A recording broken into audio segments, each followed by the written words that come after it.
good evening or good morning, wherever you are. This is the Testimonies from the War research seminar. And today we will be talking about the sensitive information in war documentation and emergency research. I think that we all agree that when we think about sensitive information in what concerns war documentation, emergency research, generally speaking, research connected to difficult topics such as uh, violence, distress, war, and so on. We all agree that this research requires a specific attitude to the sensitive information. The problem starts when we begin to define what actually sensitive information is. And this is exactly the problem that we face during our research activities in the Testimonies from the War documentation and then later research project. When we think about sensitive information, we might think about several, I think, areas or levels. So the first one is, of course, the legal frameworks that we all function in. And this is the something that is that requires our attention, because these legal frameworks might be different in different countries, and we might conduct our research in one country, and then we might have our project being funded in another country. And this is exactly the case of our project that will be bringing examples to this seminar today. Then there is sensitive information as defined by researchers, by us. And at several points when implementing our project and conducting our interviews in the frame of this international documentary initiative and later research project, we face the fact that we might understand sensitive information different even within one research team, and even more if there are more than one team in the research project involved. So this is the second level, I would say. And then there is also the way our interviewees, if we conduct the interviews, might understand sensitive information. I think that our today's speakers will be discussing this issue in details when presenting during the seminar, but I would just mention the fact that we spent a lot of time trying to define what is the sensitive information in our project, and we ended up with a kind of catalog of of information that might be perceived as sensitive by us, by researchers. But then we decided to ask our interviewees what they do consider as sensitive information. And this is not always overlapping. So there is a lot of challenges and a lot of possible problems if we want to discuss this issue of sensitive information. And I'm really glad that we'll have today two speakers that will help us to to understand what it might mean for our research to consider sensitive information as part of our project and to face this issue in our research practice. I think that it is the first time that we have a speaker from our Luxembourgish partner team during our seminar, and a speaker from our Ukrainian team at the same time. So I will briefly introduce our two speakers. First, we'll have Valentina Shevchenko from the Ukrainian team of the project. Valentina is historian, researcher, and administrator of the databases in the documentation projects at the Center for Urban History. And she's also a senior research fellow at the Institute of History of Ukraine of the National Academy of Sciences of Ukraine. And her areas of academic interests include testimonies from the Russian-Ukrainian War, and this is why she's today with us, being involved in this project, but also the Ukrainian context of the First World War, historical urban planning, socio-economic history of Ukraine of the 19th and early 20th century. And in this project, in the Testimonies from the War initiative, Valentina has been conducting interviews from the very beginning, but also she's responsible for archiving of the Ukrainian part of the collection. And this is why we invited her to speak today about how this notion of sensitivity is understood in our project. And our second speaker from Luxembourg is Machteld Wenken. Machteld is a professor of contemporary transnational history, and she's also head of the research unit on contemporary history of Luxembourg at the Luxembourg Center for Contemporary and Digital History. Machteld studied Slavic languages, cultures, and histories in Belgium, Poland, and Ukraine, and she earned her PhD from the Catholic University of Leuven from Belgium, and then she earned her habilitation from the University of Vienna in Austria. And she has been a principal investigator of 8 research projects funded in 4 European countries. In 2019, Machteld joined the University of Luxembourg, and this is where she is a leader of the Luxembourgish team for the project that we'll be discussing today. So we start from Valentina's presentation, then we'll proceed to Machteld's, and then we'll open the floor for questions as always. Valu, the floor is yours. Yes, thank you, Anya. I share my screen.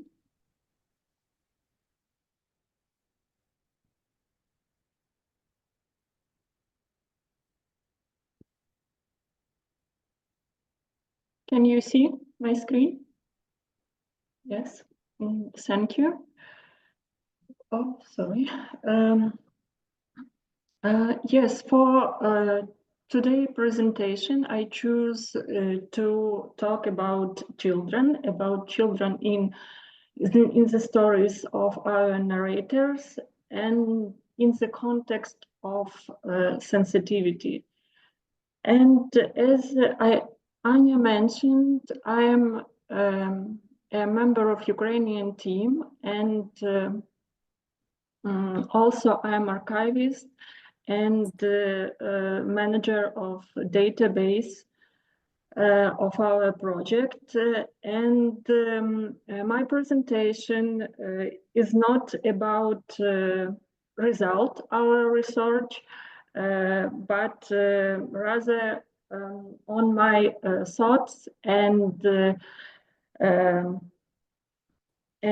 also about some joint solutions of the UCOR project team. Why children?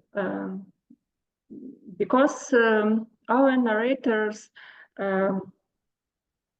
talk a lot of about other people in their histories, in their stories, and most of all, our narrators talk about their children, both adult and minors.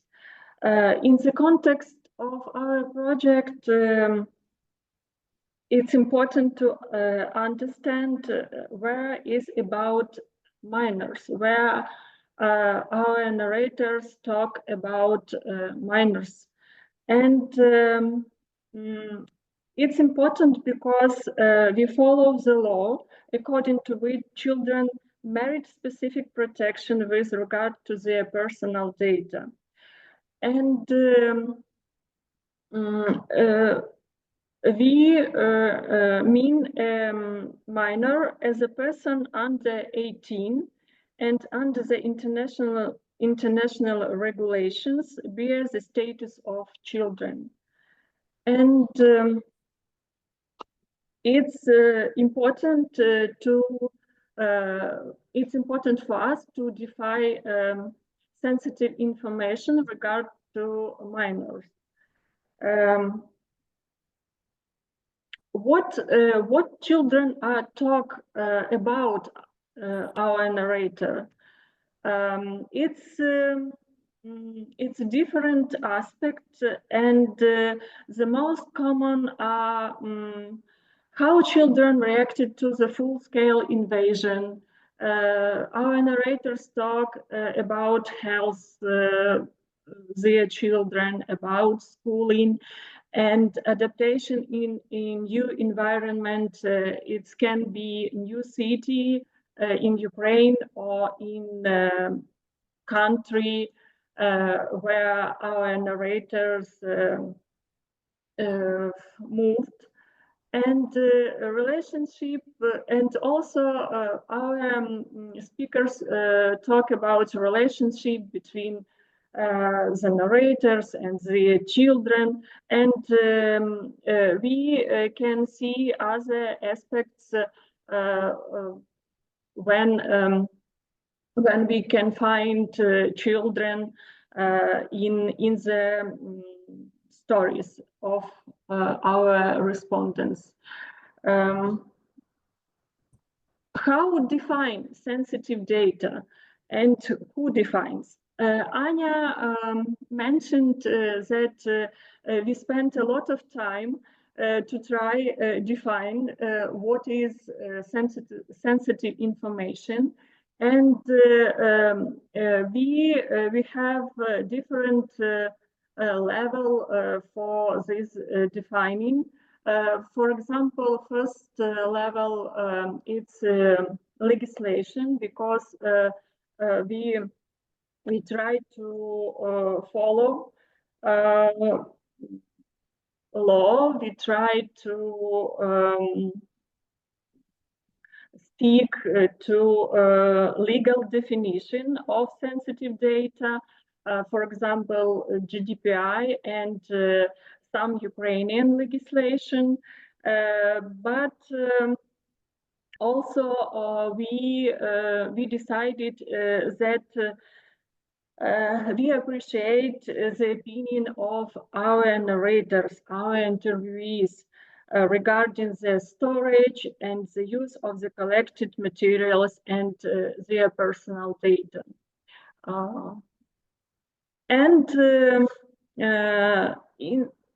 For the second wave of our project, of our interviewing, we decided to include in our informed consent some options besides yes or no, which our narrators can be choose. And these options particular is name or surname will be pseudonymized, and all personal data is pseudonymized. Also, we include field additional comments. And this field where the interview, this field is the field where the interviewee could make any remarks, including those about children. And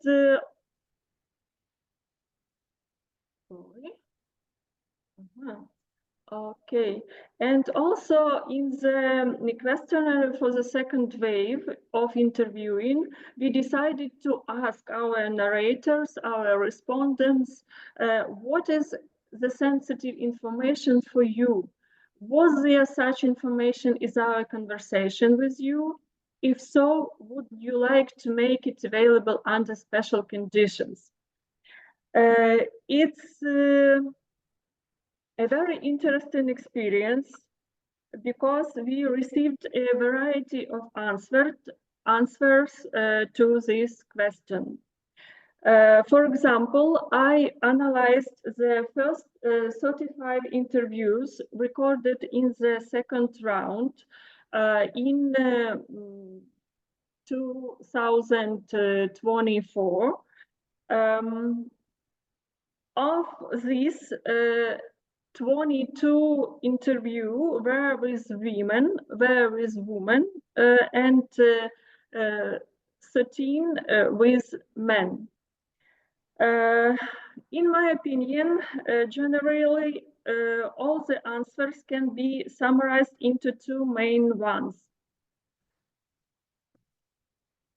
For narrators, sensitive information is something that evokes strong emotional feelings, and also something that can cause harm in the future.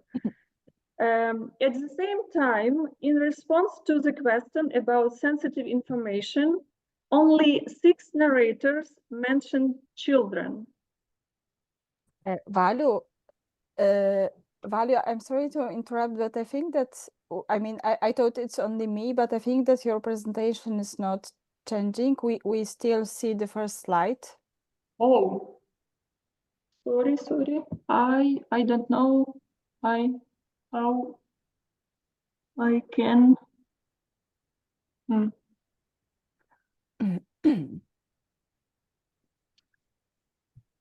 I only see maybe this. Yeah, no? now it's changing. Yes, we see your slides, but we also see the whole PowerPoint screen. So you're not in the presenter mode, I'm afraid. So you need to click on the Pokaz slajdów. And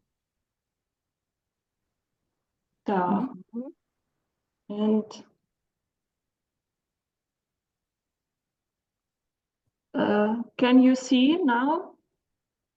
Yes, but it's not in the presenter's mode. I think the problem is that you should stop sharing and then share this, like your real screen, and then we can see the same things that you are showing us. Or we can use this not presenters mode. We can. It's not a problem. I mean, the form is not that important. Sorry, I cannot. How do it?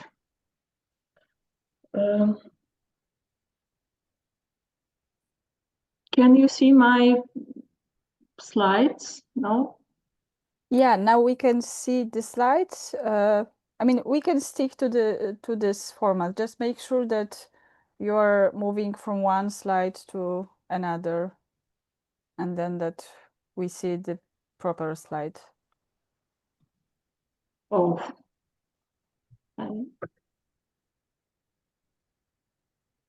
So now we again see only the title slide.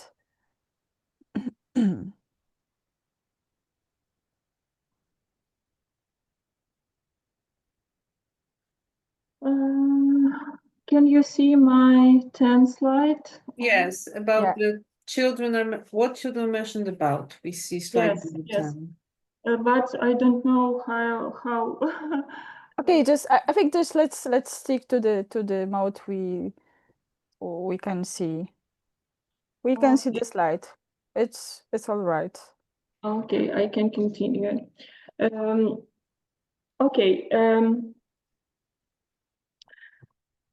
Six our narrators mentioned children when we answer the question, what is it sensitive information for the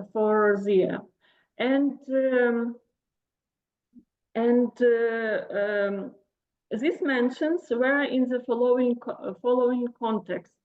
Any information about violence against children is a sensitive information for our narrators.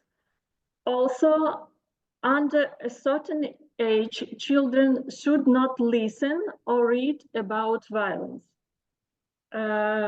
Also, some narrators mention the children in the context of their own action regarding reduce the dissemination of information about their own children in social media. And the last one is information about children that may be sensitive to them when they become adults. This mentioned is defined our interviewee. But as Anya mentioned too, we spend a lot of time to discuss how we as a researcher can define sensitive information in our project. And we agreed that this is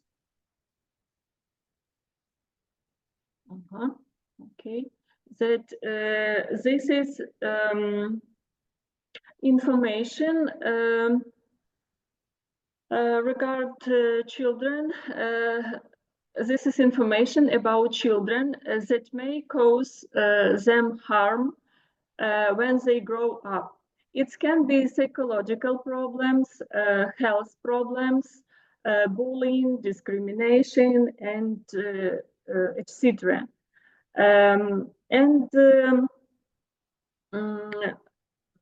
We just started coding our conducting interview in MaxQDA, and we have months of analytical works ahead of us.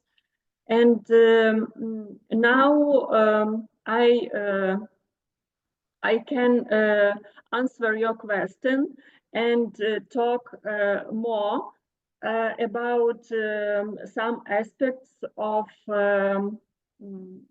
gathering and archiving interview when we recorded in our project, but in Ukrainian.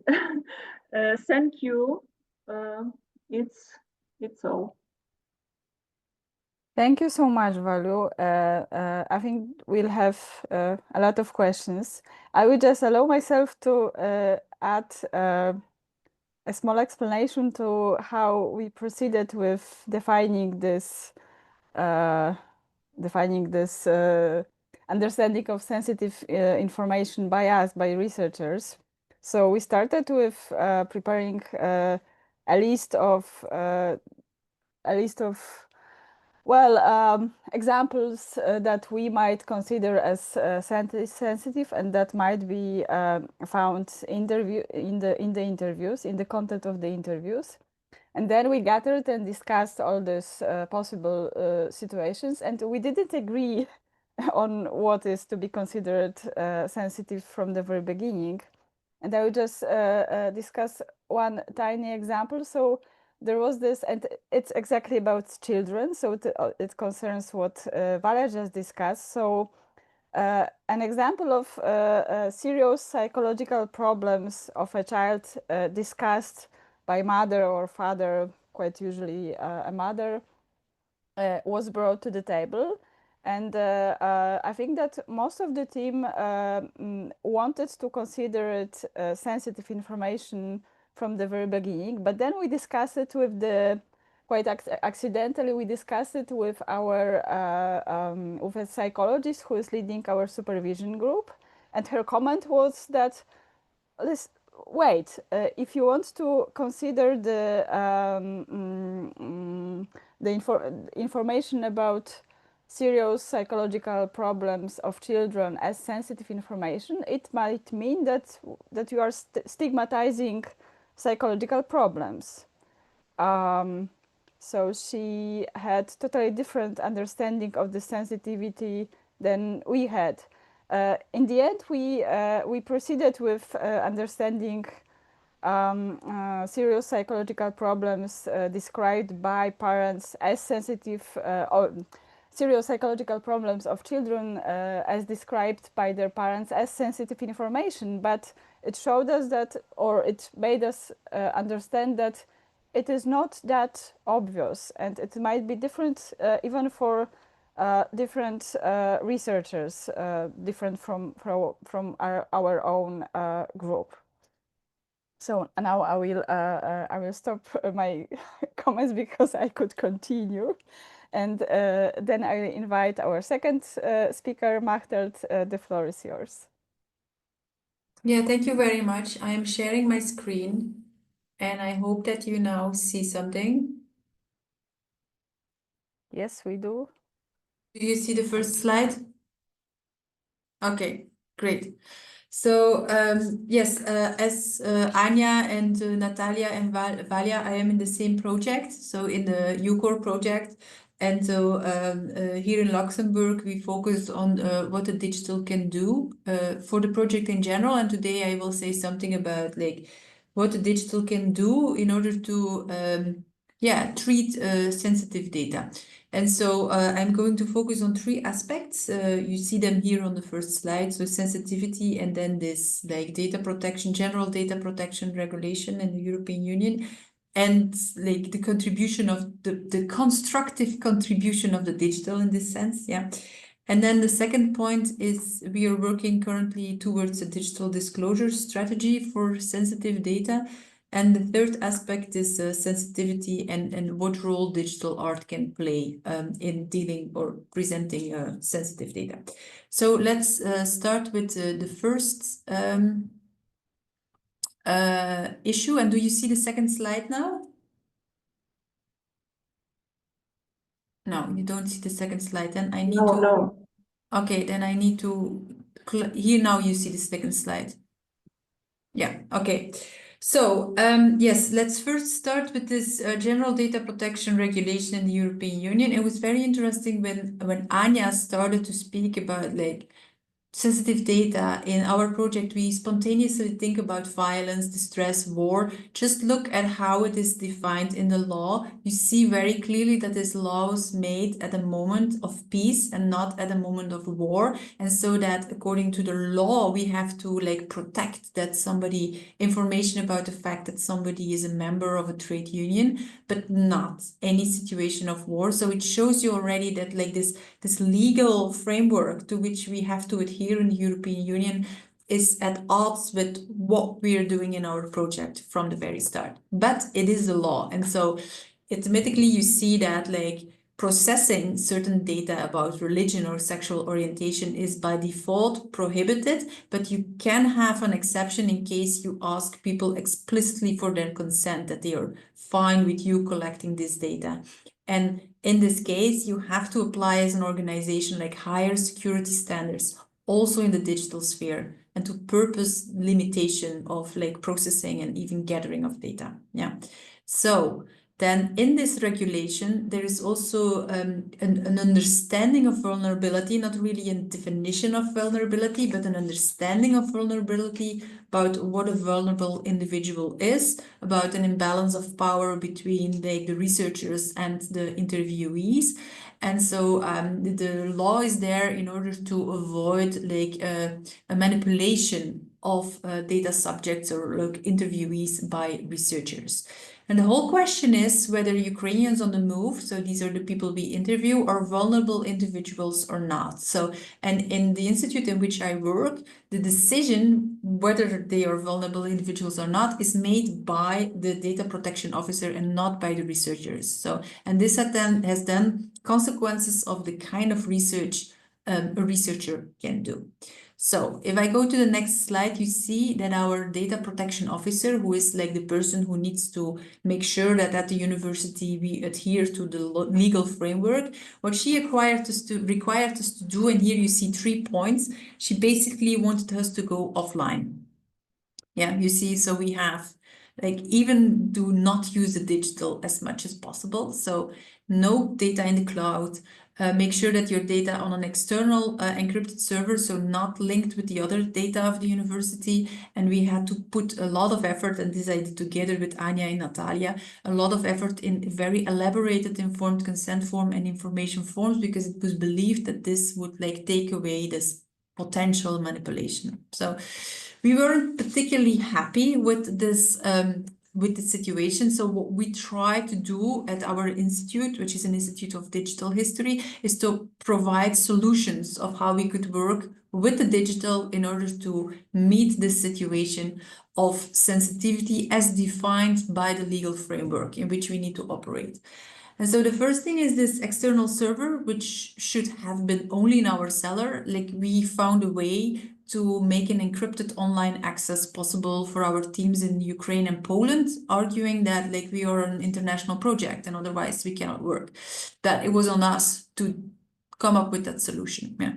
And then the second element is really to develop an entire protected digital workflow. And this means that like data management as such is not something that in the beginning you write a data management plan as you have to do in many European countries at the beginning of your project, and then you forget about it, but really take it with you as a research activity. And so we have really been thinking creatively about, okay, so what does it mean to record like safely in this situation? Like we buy an encrypted recorder so that the information on the recorder, even if you lose the recorder in the train back from the interview, nobody can touch the interview, for example. So this is a one solution. Yeah, the encrypted server with encrypted online access is another solution. Another solution was this, like we're working with automatic transcription, speech to text. Yeah, so what kind of programs can we use if we cannot go simply on the cloud, on the internet? And so there are two solutions. There's Whisper, which is free of charge, and you can download a version on your computer.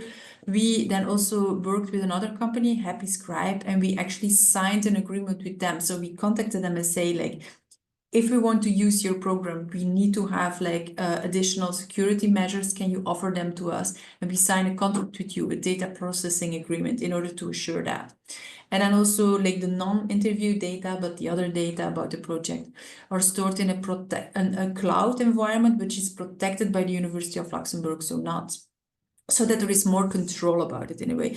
And this was a whole like negotiation process with our data protection office at the university, but it did work, and it offered us the possibility to conduct this project in an international framework. Yeah.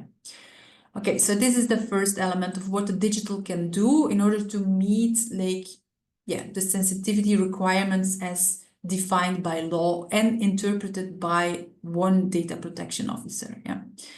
So the second thing is this towards a digital disclosure strategy for sensitive data. It's to think about, okay, when you have sensitive data in your interviews, what can you make like publicly available and what do you not want to make publicly available, and can you make it diversification in that? Yeah, so that's the endeavor, the challenge, so to speak. And so with the data in Luxembourg, we are currently experimenting with that, and we use the platform Oral History Digital, and you see it, it's like from Germany.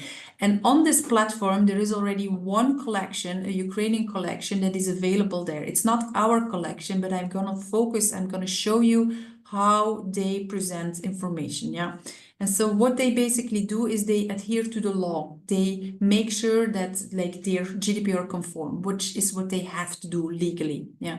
And so what you see is they did video interviews, but they don't reveal the entire like information about the interviewee. They also don't provide the entire name, as you see. They work with a pseudonym. And then see what they do here in the transcriptions. Yeah, I will start with the second one. You see here, they put the XXX. If you can see my mouse, if you don't, it's in the middle of the second like picture. So here is information, the name of an educational institution, and they decided to take it out because otherwise the person would be recognizable. And this transcript is linked to the audio. And so what happens in the audio, it's very interesting to see, is that the video continues. So you see somebody speaking, but this fragment is muted. So you hear somebody saying something, then not saying, and then it continues. So they cut out this wording, so to speak. Yeah, this is what they do. But now look at the first picture you see. So you have here, for example, ideas and emotions on Ukraine, emotional state. So here it is, like I mean, somebody could interpret this as sensitive data or not, like, but this is, the project did not go there. The project like defined sensitivity as it was by law, and so it did not cut out potential other information about, let's say, emotional state. Yeah, so this is a very short overview of what they did in the project, adhering to the law. But we want to go further, yes. So and this is, here you see ongoing work within the UCOR project, and it may not be the completely most updated version. So we have this list of how sensitivity is defined by interviewees and how is it defined by researchers. And so this is how we currently code the transcripts of the information of the interviewees, yeah, for various aspects. Like these subcodes in itself are now not the most important part of my presentation. It's just to show you that that is the way we currently proceed with it, yeah. So I have these subcodes. And what we then do is we have one coordinated digital workflow from the beginning to the end in order to bring this information, these subcodes, back into our like management system, so that we then can provide like a digital disclosure practice. Yeah. And so here you see just very minimalistic how we bring it back to our overall data management tool, CatTV. So you see you have transcripts, timestamped transcripts coming back with the codes in CatTV. And this is where we are now. And now we need to go one step further, actually. And that is, well, to come up with this like disclosure strategy. So what it means is that we have 3 ways of defining sensitivity. Not only the law, we also do the law. We cannot do without the law. Yeah.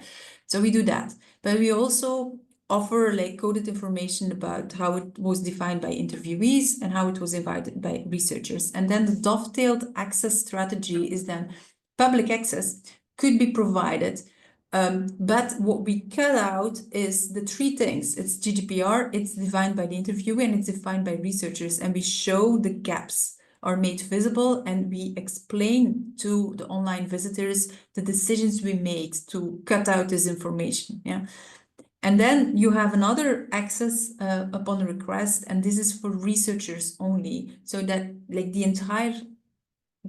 integrity of the entire collection is guaranteed. We're not cutting out things and don't have access to the original. In fact, we also want to make the originals digitally searchable and like that you can work with the materials. But this is like very much protected, and we keep control about like who gets access to it. They need to also sign then paperwork. This is what we're going to develop to not only guarantee GDPR compliance, but also scholarly analysis and ethical reflection. Yeah. And so this is still work in progress there, but this is the general idea of how we think with the digital, you can go further in like how to make sensitive data available or not. Yes. And then I have a last slide, which is very short. It's about the role digital art can play in order to like, yeah, express or articulate sensitive data. So how to make sensitive content that we have in these interviews accessible, which we cannot disclose out of respect for the interviewee. So the things that were like, that we cut out in the online access in my previous slide, like, is there still a way we can bring this information to the public in a way or not? And you see, we here have like inspiration from other projects, and you see here 2 like links on which you could click, and I will make sure, like I think Anya already has my presentation, that you could access these videos, and please have a look at it. It's interesting to see what happens in other projects. So the first one is really like, it's a voiced over testimony. And in this way, by means of an animation documentary, the identity of the person is not revealed, and also the voice is not revealed, but we still receive like of her story in a way, told in the form of an animation documentary. And the same is for this zero impunity, but this goes further. This is much more activist in order to have like an impact campaign against sexual violence and armed conflict. Yeah. But so these are inspirations for the PhD candidate we engaged in this project, and this is Ira, and Ira is a photographer and a curator. And so she now collaborates with an artist to make an animation documentary, and with the protagonist of the movie, because this is a participatory process. And so that's a hands-on part of her PhD. Her PhD in general is then to reflect upon the value of such digital public engagement for new knowledge production by means of various kinds of visualizations. So to sum up, I think that the digital can play a constructive role in how to deal with sensitive data, however they are defined. And I've tried to show how in this project we use the digital in 3 different ways in order to meet the challenges regarding to sensitivity in our project. Thank you very much. Thank you so much. This was very concise and very complete and comprehensive presentation. And I think that it was perfect to kind of mention these 3 levels on which we are functioning. So the level of law that we need to obey. I mean, we can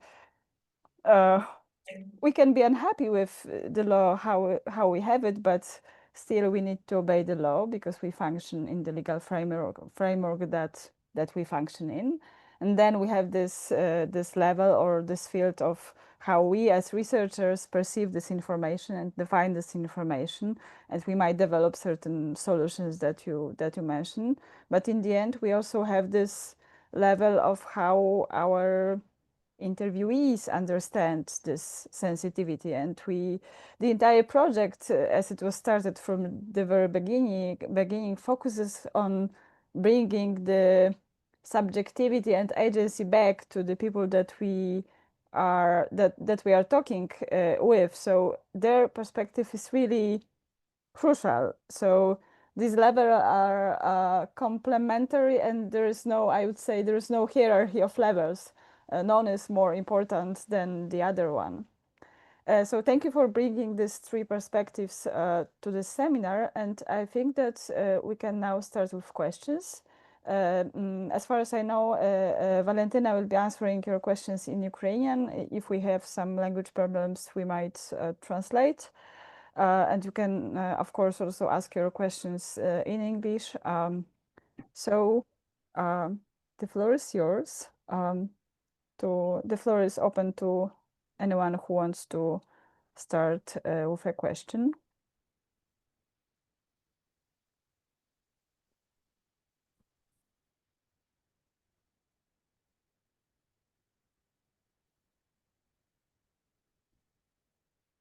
You might raise your hand virtually or simply start with a question.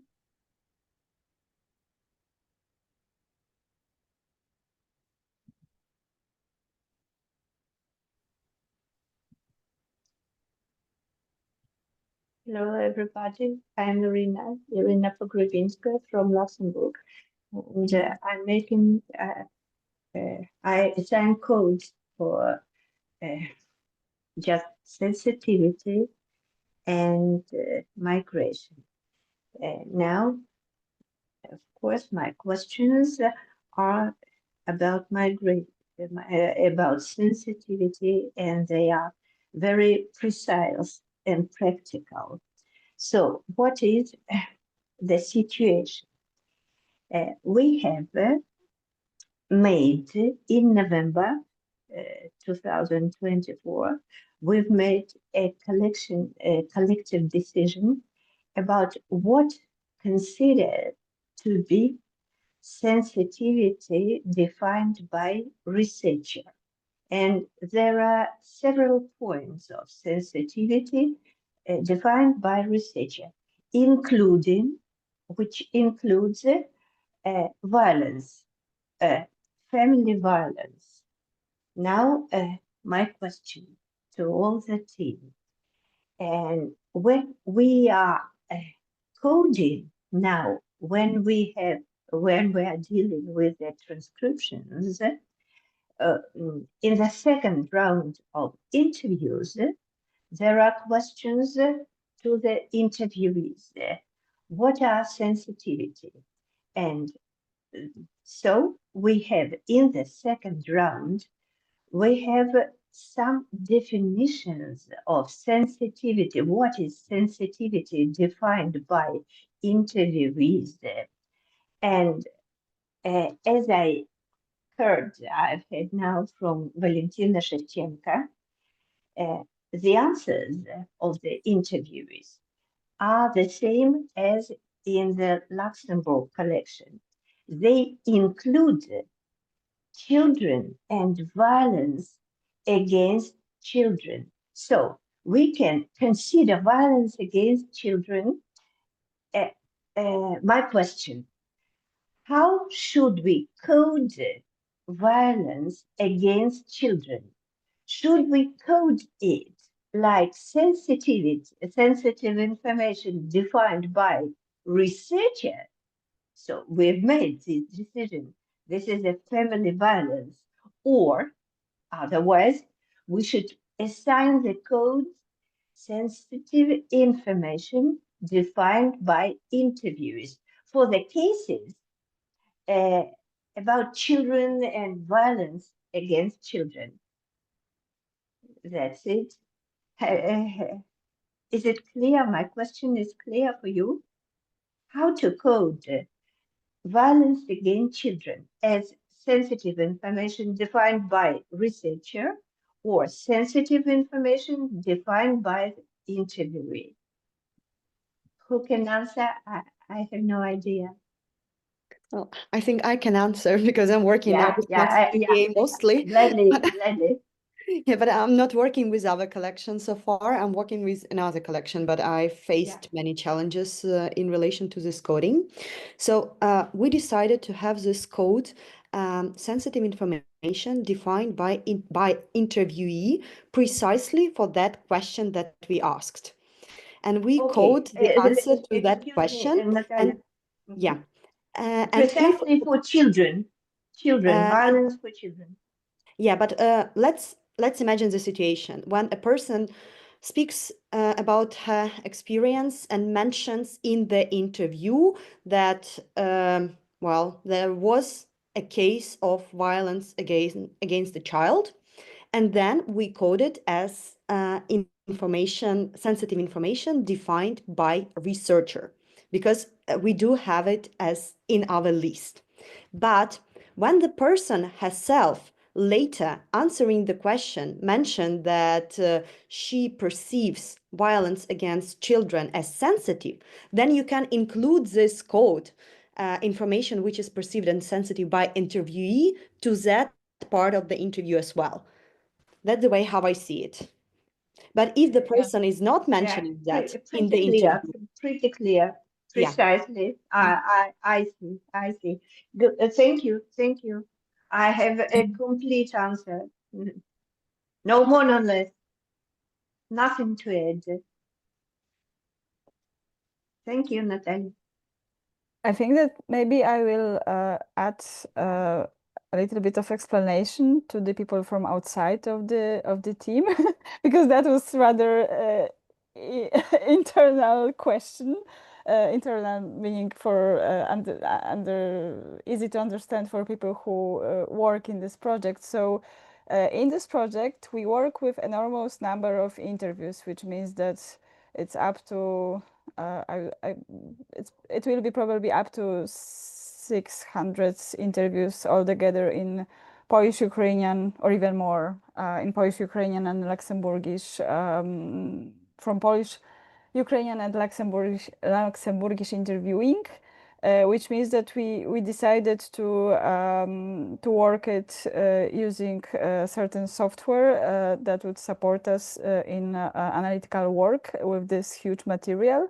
And this is MaxQDA, and the question was about coding in MaxQDA, which is a very helpful tool, but also demanding one, which means that we needed to take a lot of decisions concerning what kind of codes we are focusing on and what certain codes means for us as researchers. So we developed this two separate codes for MaxQDA and concerning sensitivity, and one is about so we code fragments or segments of the interview that we as researchers defined as sensitive.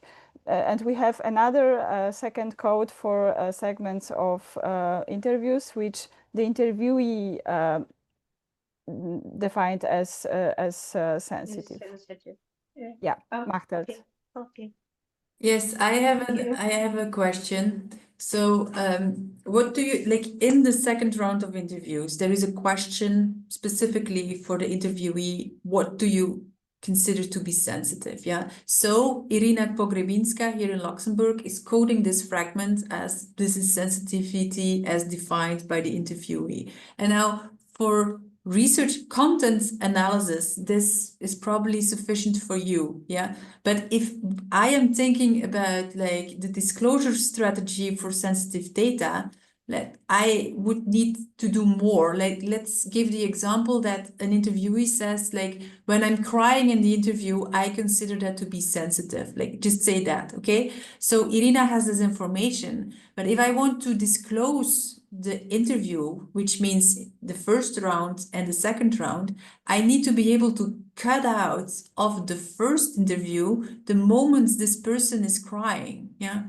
So what I've been asking now, Irina, like, but this is why we have this conversation now today. We had another meeting earlier today. She hasn't been doing it, but what I'm asking you, like, how do you deal with it? Because this is what I would need. So what I wanted Irina to do is that only this specific interviewee says that like crying is sensitive to them and they don't want that to be revealed. So you go in the first interview and there you indicate where this person is crying. You know, you don't do it in other interviews, but this is what we need for the disclosure. And so I think what we are here seeing is that if you only think about content analysis, you do the coding differently than if you also think about disclosure. So this is my question actually, like how do you deal with it? And do you think that like this is how we would like spontaneously continue in Luxembourg to say like, okay, then we indicate in the first interview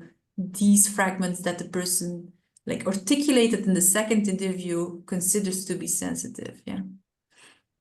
Thank you, Martin. I'm fully agreed with you, and I'm trying to do this work. This will be a very interesting experiment based on the interviewers' points of views.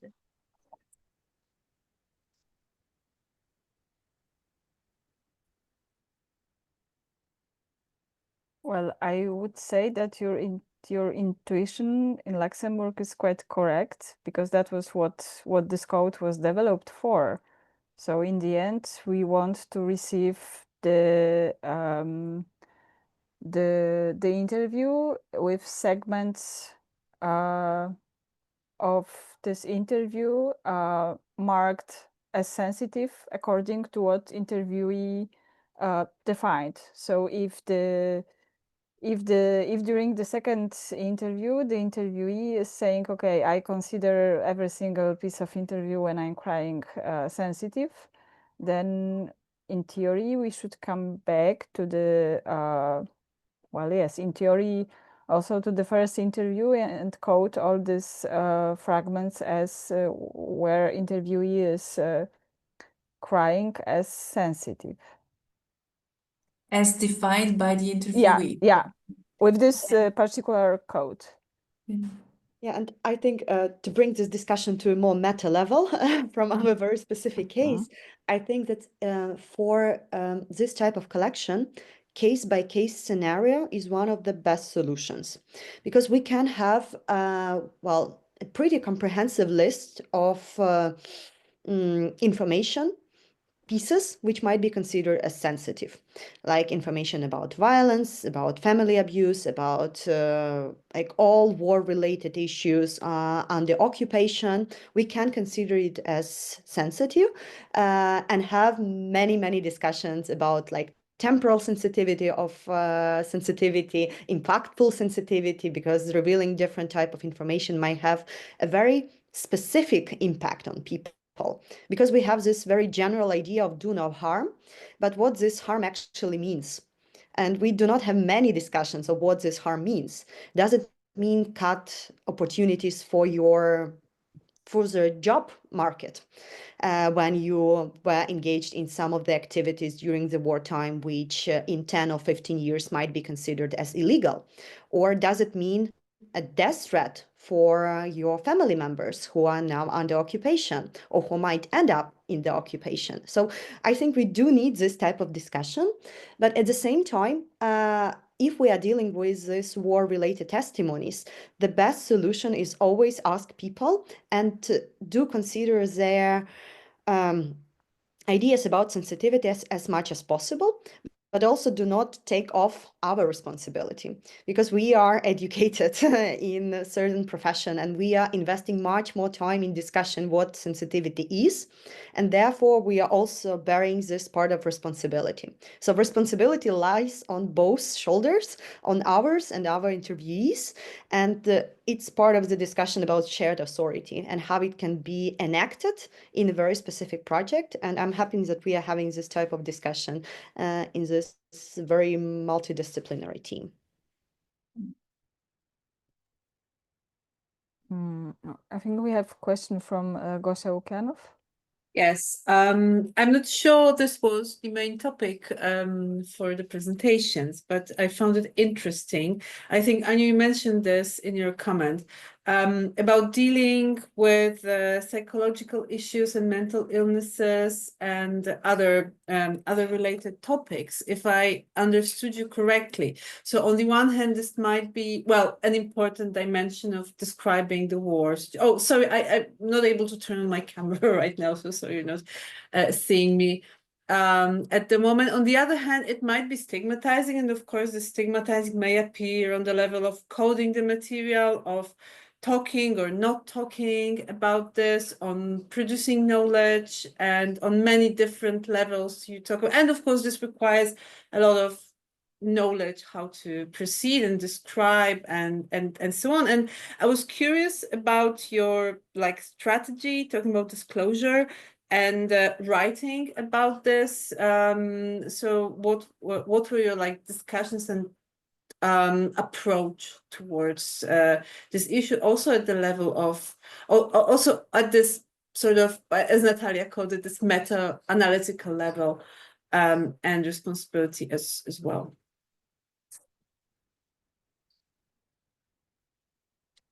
Yeah, is this a question for me? So this is ongoing work, eh? So yeah. Oh, sorry. no, I it's think fine. it's like to everyone. Yeah.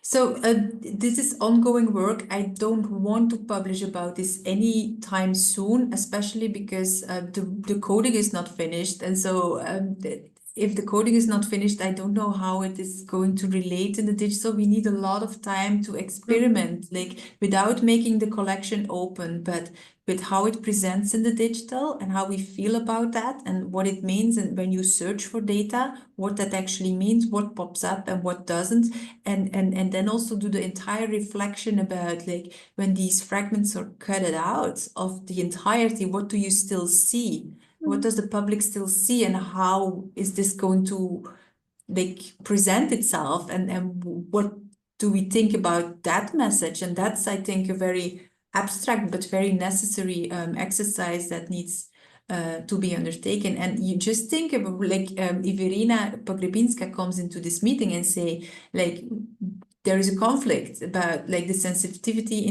as defined by the interviewee and of the researcher, like what do I do now? And it's like let's see at the end when we have like more cases of this. So we are really like, and there is no hierarchy, but not everything is always without hierarchy. At the end, if we're going to make decisions, like it's probably, yeah, I don't know whether in the digital we can always keep a non-hierarchical face. Sometimes the digital is very binary. So there will be situations in which, like, situations in which decisions would have to be taken or not, and how are we going to make them? That is the whole reflection about it is as important as creating now the hands-on digital aspect. So we need enough time for that before we publish about that. And so how it is foreseen at this stage is that we publish interdisciplinary about sensitivity. So the digital is, as I now see it, is not like a standalone article, but is integrated in the approach our colleagues in Poland and Ukraine have about sensitivity. So it's one aspect of it. Yeah. Okay. Аню, Thank you so much. чи можу я зараз Так, включити? можеш, звичайно. Так, я би хотіла додати кілька слів ще до попереднього обговорення, так, власне, тому що я говорила про те, як визначають наші оповідачі сенситивну інформацію. І справді часто у відповідях на це наше запитання, що для вас є сенситивною інформацією, вони дають такі загальні відповіді, свої роздуми про те, що для них, що вони можуть вважати сенситивною інформацією. І це не завжди про безпосередньо нашу з ними розмову, так? Чи другу, чи першу. Тобто це їхнє загальне уявлення, сприйняття, що для них є сенситивна інформація. І часто це справді про якісь речі, які викликають в них емоційні реакції. Так? Тобто, зокрема, я згадувала про насилля стосовно дітей, щодо дітей, то це була така загальна фраза в контексті відповіді. Тобто це в людини будь-які сцени, які демонструють, чи які стосуються теми насилля, тобто це там скалічення, це якісь психологічні переживання, психологічні травми у дітей, вони зачіпають, чіпляють, викликають емоційні якісь реакції в того оповідача, чи оповідачки, який давав відповідь на це питання. Ми також запитуємо, наступне наше запитання, чи є щось в розмовах у першій, у другій, те, що є сенситивним, те, що ми якби могли би більше приділити цьому уваги, і у якийсь спосіб, скажімо так, гарантувати якусь безпеку. І часто із цих, принаймні з тих 35 інтерв'ю, які я вже встигла переглянути, часто відповідь, що ні, такої інформації там немає у цих інтерв'ю. Інколи наші оповідачі і оповідачки зазначають якраз в інформованій згоді, в тому полі додаткових коментарів, додаткових якихось роздумів, вони визначаються, на який період можливо там закрити інтерв'ю, чи якісь моменти, наприклад, краще не давати в публічний доступ, так? Але теж, наразі я не можу сказати прям якихось точних цифр, наприклад, по колекції, яку зібрала українська команда, тобто скільки, який відсоток наших оповідачів зробили ці коментарі, і ви висловили свої побажання щодо якихось умов збереження і оприлюднення цих інтерв'ю. Але більшість справді це люди, які говорили про те, що в принципі, якщо вони про це сказали, то значить вони хотіли про це сказати, і це вони не вважають якби сенситивною інформацією. Знову ж таки, у нас є простір, ми даємо простір для того, щоб люди могли звернутися до нас, і у якийсь спосіб переглянути свою інформовану згоду.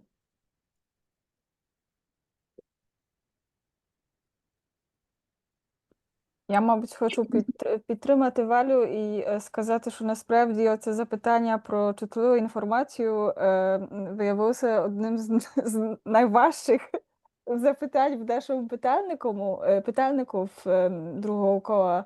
Тому що з одного боку ми не хотіли перенавантажувати і нав'язувати, нав'язувати наше розуміння чутливої інформації нашим співрозмовникам. А з іншого боку, звичайно, нам перш за все хотілося дізнатися, чи наше розуміння цієї чутливої інформації співпадає, тобто чи є воно іншим. І щоб дізнатися, чи є воно іншим, все ж таки потрібно пояснити, як ми розуміємо цю чутливу інформацію. І десь схема проведення цієї частини інтерв'ю, я думаю, в нас склалося таким чином, що спочатку ми просто дуже загально говорили, ну, дивіться, науковці, десь дослідники ведуть різні розмови про те, чим є чутлива інформація. Чи як ви думаєте, чим вона є для вас? І тоді люди переважно відреагували, а я без поняття. Тобто я не знаю, яка чутлива інформація, взагалі ви про що? І, звичайно, по-іншому виглядали розмови з людьми, які десь самі мають досвід роботи професійної з цією темою. Якщо, звичайно, ми проводили інтерв'ю з соціологом, то пояснювати, чим є чутлива інформація, було не потрібно. Але якщо це була людина, так би мовити, не з нашого професійного кола, то все ж таки довелося сказати, ну, дивіться, а ми в нашому проєкті розуміємо це так. І тоді, навіть якщо ми намагалися не нав'язати наше розуміння, то все ж таки людина десь виходила із того розуміння. Тобто воно десь лишалося в її просторі. Я не знаю, наскільки нам реально вдалося уникнути, тобто наскільки нам реально вдалося так і не нав'язати наше розуміння. Я, дивлячись на інтерв'ю, які я провела, ну, реально люди говорили, що, в принципі, такої сенситивної інформації в мене переважно, ну, в мене не було, немає. І тоді я переважно запитувала, ну, дивлячись на ці інтерв'ю, я інколи наводила якісь приклади. Ось, ну, якщо людина згадувала інформацію, яку ми вважаємо чутливою, і я про неї пам'ятала, то я питала, а дивіться, ви говорили про таке і таке. Це реально, тобто у вас немає ніяких застережень, це має лишитися в цій розповіді.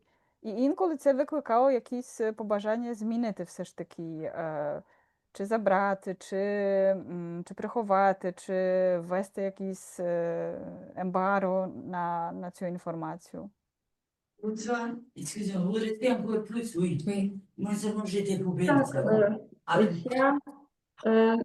Так, я справді маю досвід і інтерв'ювання, так, і працюю фактично з усіма зібраними нами розмовами як архівістка, так, тобто я їх архівую, я створюю базу даних, і відповідно все одно я по кілька разів переглядаю, перечитую і транскрипти, і переглядаю інформовані згоди, так, тобто і справді часом наше визначення, а ще справді тут включається, коли я інтерв'юю, включається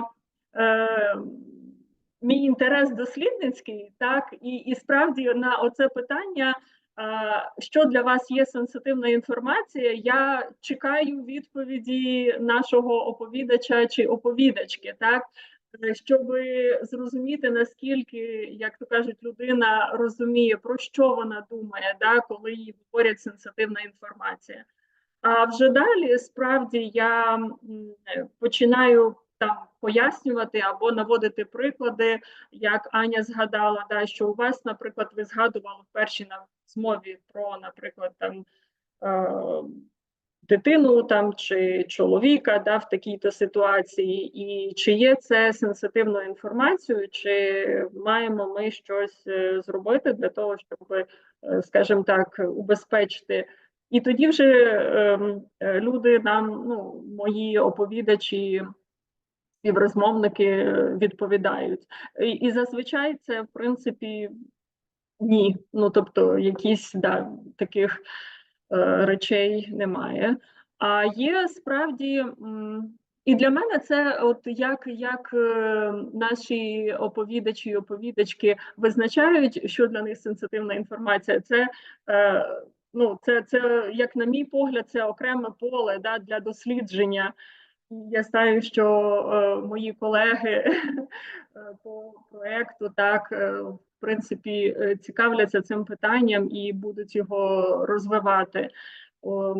І також я хочу сказати, що є оповідачі і оповідачки, які, ну, свідомі того, що певна інформація може бути чутливою, так, і відповідно вони її не говорять, не оприлюднюють, тим паче, що перед розмовою ми знову ж таки говоримо з ними про це, і ми говоримо про те, що вони можуть говорити тільки те, що вони вважають за потрібне, так, і зупиняти розмову в будь-який момент, і там не говорити, не відповідати, мають право не відповідати на якісь наші питання. Тобто тут ми в такій комунікації, в якій є простір для того, щоб, наприклад, певна сенситивна інформація не була зафіксована у наших розмовах, у наших інтерв'ю. If I may very briefly and turn back into English, I think it's also important to see this sensitivity discussion in a wider context. So it's not only about one question that we ask, or even the set of questions which are related to sensitivity. It's rather about the whole block of evaluation that we have at the very end of every conversation, when we ask people about their motivation to share their testimony, their ideas, how they wanted these stories to be preserved, and well, the further impact of the interview that they gave us. So in all of that setting, we might partially also tackle the sensitivity issue. Because if some people really share their testimony for the sake of justice, and they stress it a few times, and they wanted it to be heard as much as possible, then, well, it is about less sensitivity, because the person might already self-censor while giving this testimony. And also another level is the level of the documents that Martel partially discussed, this informed consent that we sign. And for us, also one of the signs that there might be some extra sensitivity is a changed decision about the level of preservation of the testimony. Should it be preserved under the name of a person? Should it be pseudonymized or fully anonymized? And if a person decides to change this level, it's also one of the signs for us that there might be some extra sensitivity considered to the testimony as a whole, not only part of it, but rather the whole story, and the person might feel not as safe as she or he was during the first round of the interviews in 2022 or now in 2025. So it's rather a comment to our discussion.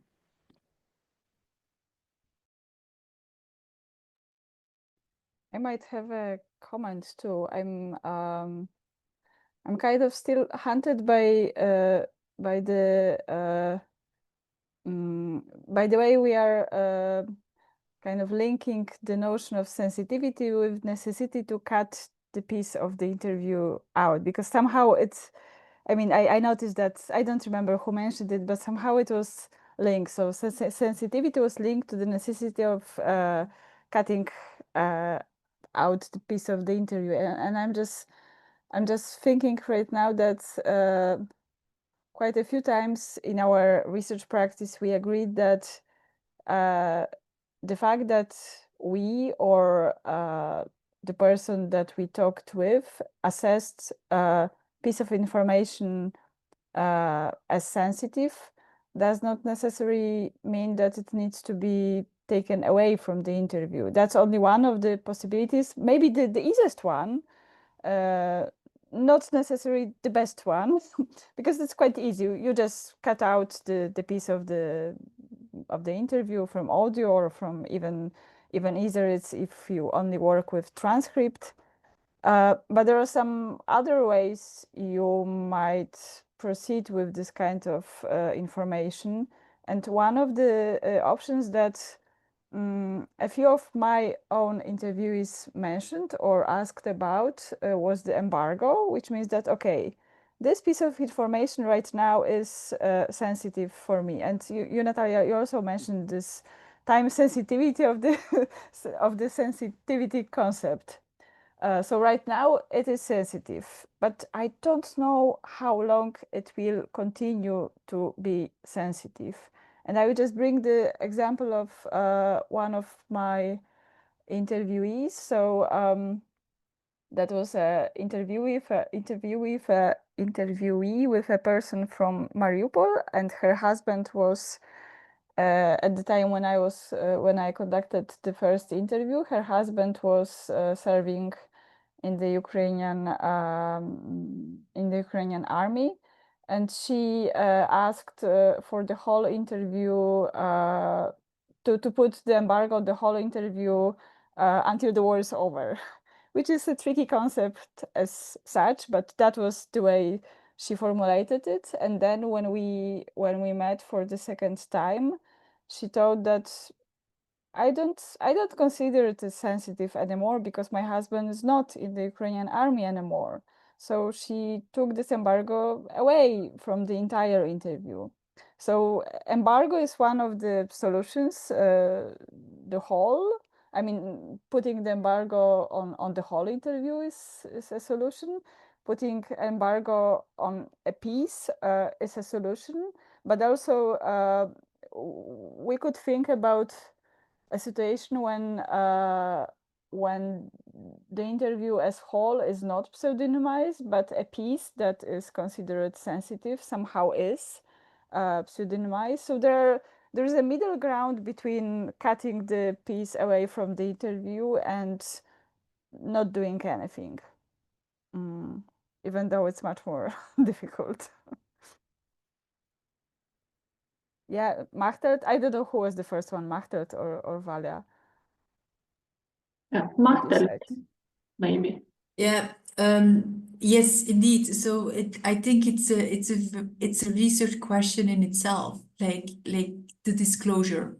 I've just opened the door about like how to disclose sensitive information. So you can do, I think it's the right decision, but you can do what the Belarusian Oral History Archive does, like just closing it right now. Nobody gets access, like you can do that. You can experiment with different ways of making them available, and I would love to have the possibility to make it tailored to an individual, but for that you need to develop a software that can handle all of these differentiations. And so what I'm currently facing is Oral History Digital, which is already very upfront in the field, and which is already very flexible with the demands we have. But like we are already pushing it to the boundaries we can possibly have, like the dovetailed strategy that I mentioned, so that we have like differentiated access to. Indeed, you go on the internet as a public and it's cut. Like it's cut because some of the things needs to be cut for GDPR, so that's the law. Like for the other ones with these embargoes and so on, the software doesn't offer that possibility. Yeah, so it is cutting because of the limits of the digital like software program for the moment. And then the other one that you say, okay, for researchers, everything is available because of the authenticity of the entirety of the information in a way. But then what we are doing, and which is also innovative in a way, no, but not another project in oral history digital does it, is that when you enter it for the first time, you as a researcher receive this information which you need to approve. And normally it's just GDPR, but we can expand that and we can put a whole description or a whole information about what we think people need to adhere to. And I think we need to do that because we want them to adhere to more than GDPR. So this is the place where we creatively can like set our criteria of how this information is accessible, but how these people then, researchers, should like make it available. Yeah. So this is what currently software programs offer. If you want them to offer more, you can develop that, but that really takes time. And so within the framework of our project, that is not a possibility, but I think we should definitely publish about it and push for such kind of like more differentiated options, because the digital should be there to help the kind of like research ideas we have and not the other way around. I do agree that different access options are can be perceived as solution to the dilemmas and doubts that we have, but what is always kind of haunting me is that how will you, not you, how someone managing oral history digital will actually check whether the researcher claiming that she or he is a researcher is actually a researcher. Because if we stick to the online access, then you don't see the person. You cannot ask this person for a document proving that actually this person is a researcher and not someone else. And I'm not asking you or anyone in the room to solve this problem. I'm just kind of mentioning it because this is the reason why it is not the one and only option that we are considering. No, yeah, you're right. So in the case of Oral History Digital, they just forward the request to me because I'm then responsible for this collection. So, and I can just tell you that I will be very severe, like checking people. And I like the reason why we have it is basically for us as a team and for people in Ukraine. That's what I see. I don't think a lot of other people at this stage need access to this. Yeah. But indeed, I mean, this is then me making that decision, which is not great as a solution. But I think it's better than Oral History Digital making that decision. Yeah. This is a huge responsibility, and I mean, I wouldn't like to bear it because I mean, what if you fail? What if you or anyone making this decision, taking this decision, fails to recognize a threat? Yeah, it's really problematic for me to, because then you are left with this responsibility. And I think that the very well idea of looking for a disclosure strategy or solution for this project was to take this responsibility from us. I mean, from me, from you, and from Natalia. I mean, I don't want to be to remain responsible for the fate of these interviews forever. Using whatever software we might end up with. I really want to move this responsibility somewhere, possibly to the institution. Yeah.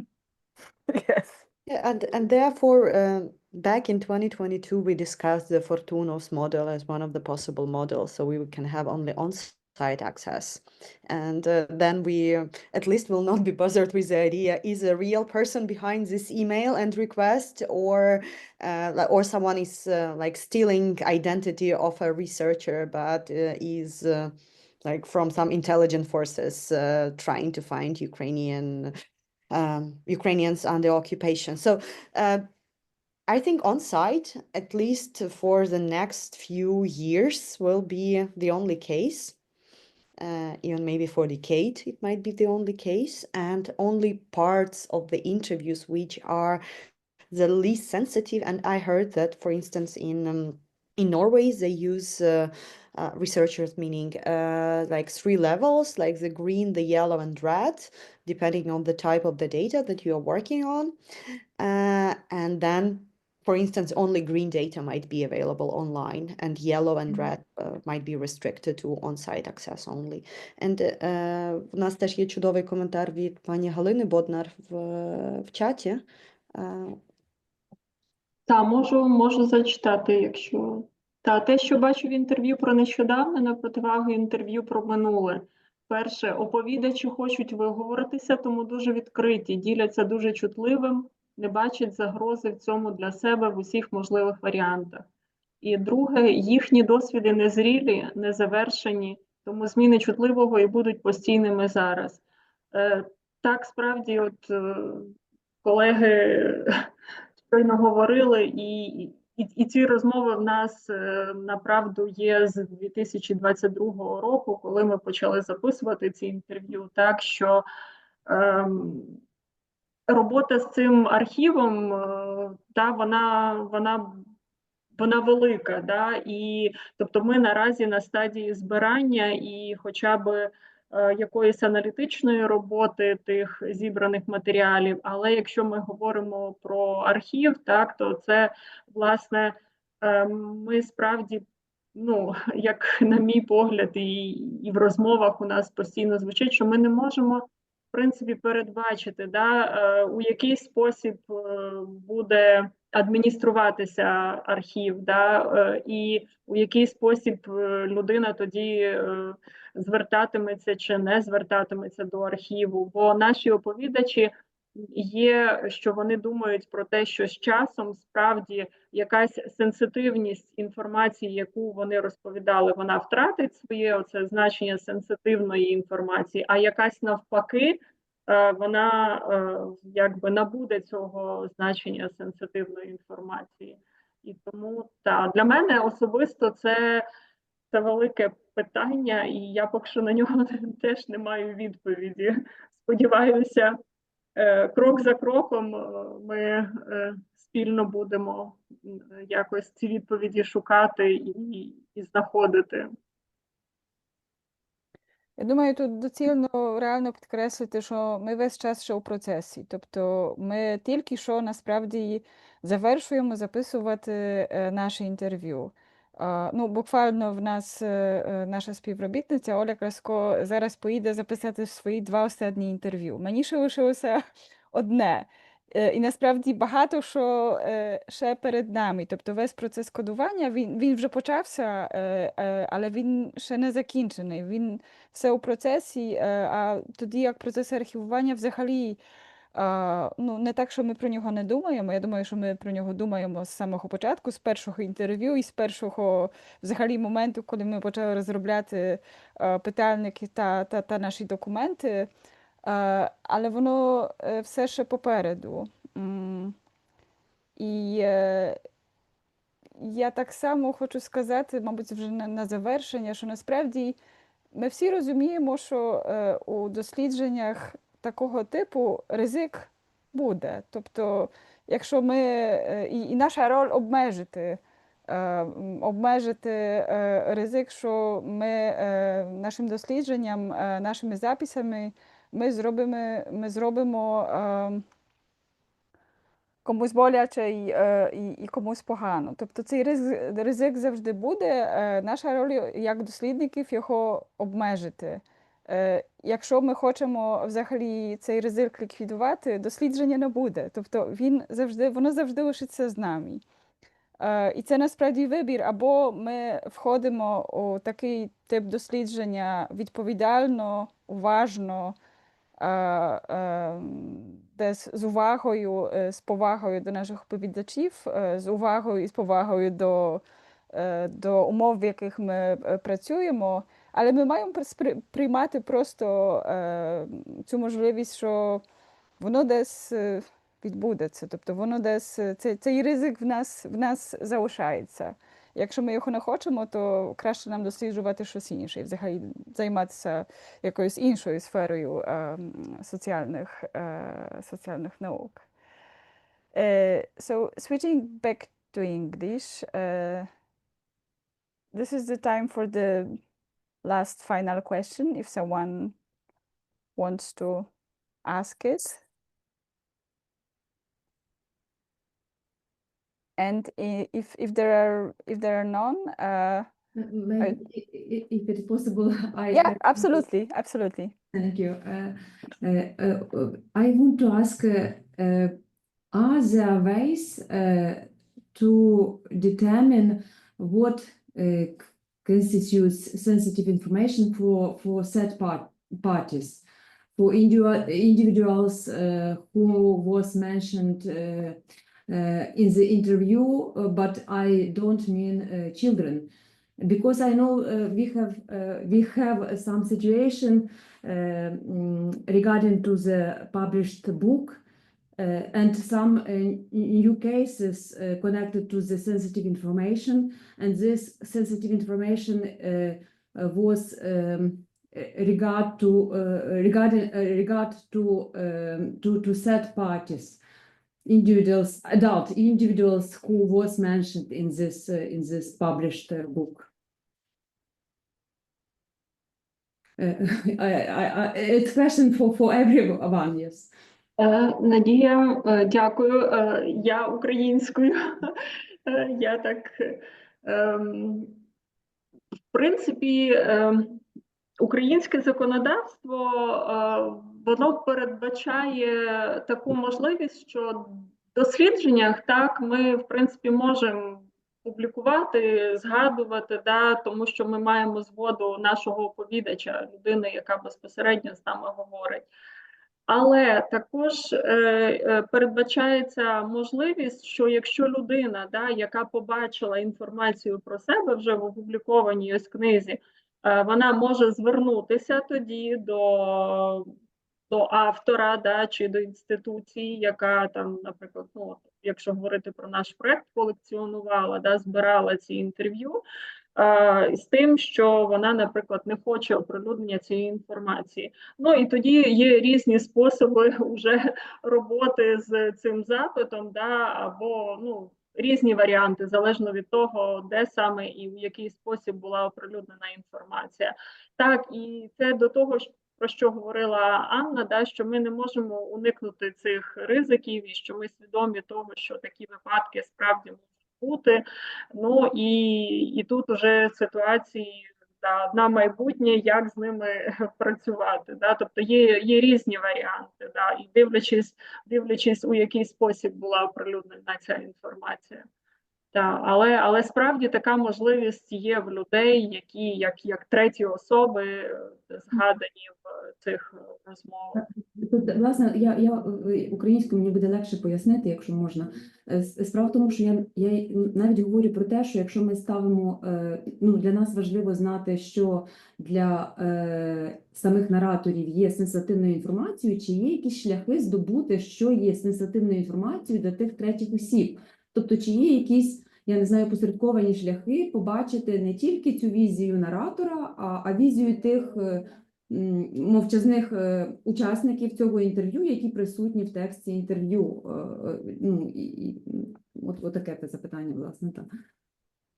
Якщо можна, в мене одна з моїх оповідачок, з ким я проводила інтерв'ю, вона безпосередньо говорила про те, що ви, пані Надія, згадуєте зараз. Вона, ну, я зараз не процитую, але це виглядало приблизно так. Вона говорила, що ці люди, вони стають частиною моєї історії, я про них розповідаю, і взагалі було би правильно теж у них запитати, а що вони думають про те, що я про них розповідаю. Але водночас ми не можемо збирати документи в інформовані згоди з кожного і кожної, хто в той чи інший спосіб фігурує в інтерв'ю. Це не проблема щодо публічних осіб, наприклад, тому що про публічних людей, тобто люди можуть говорити, і це одна історія. Інша справа, якщо йдеться про сусідів, наприклад, або про когось, тобто якусь дуже конкретну людину з усіма персональними даними. Тому що одна справа, коли там згадують, не знаю, сусідку Аню, а інша, коли там Анну Іванівну, яка мешкає за такою-то адресою. І це велика різниця, знову ж таки, цей рівень анонімізації, тобто чи можна справді знайти дуже конкретну людину за тими згадками в інтерв'ю. І я як соціологиня, я розумію, що всі наші історії так чи інакше про інших людей. Тобто ми розказуємо про себе, але ми розказуємо теж про своїх батьків, про своїх дітей, сусідів, колег, І жодна історія неможлива без інших людей.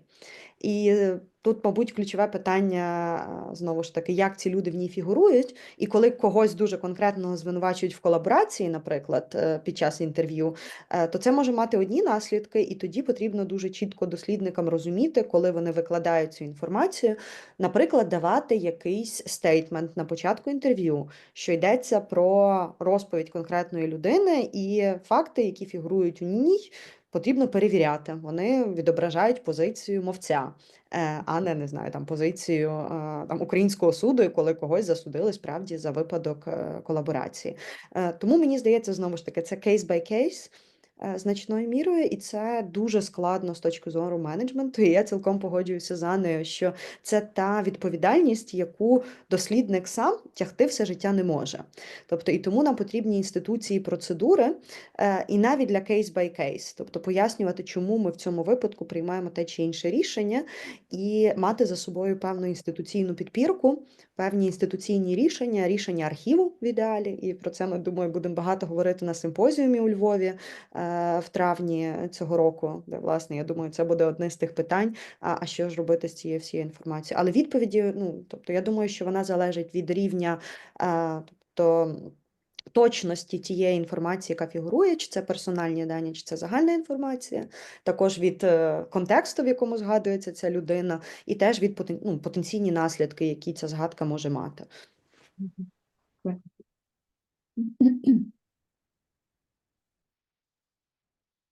Чи ще якісь запитання, завершальні ремарки?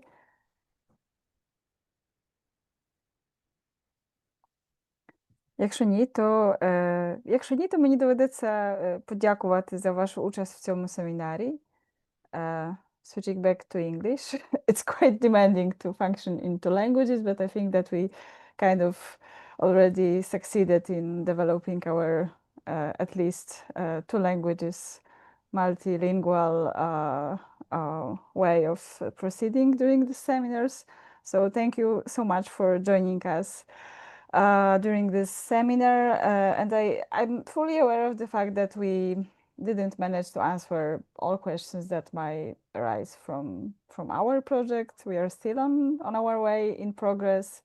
And I'm also aware that you might have other questions concerning your own projects or generally speaking, questions that have been not even addressed during this seminar. But I treat this seminar as the starting point for the wider conversation.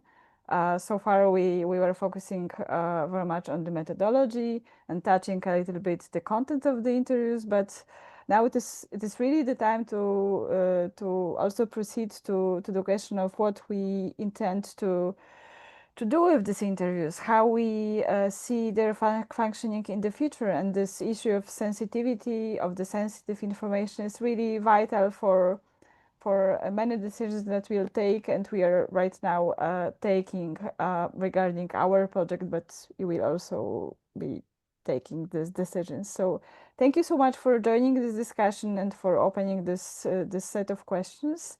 And please join us during our May seminar. We'll send the information. Yeah, take care and have a peaceful night without any interruption, and may we live without sensitive information concerning war and violence. Thank you so much. Thank you.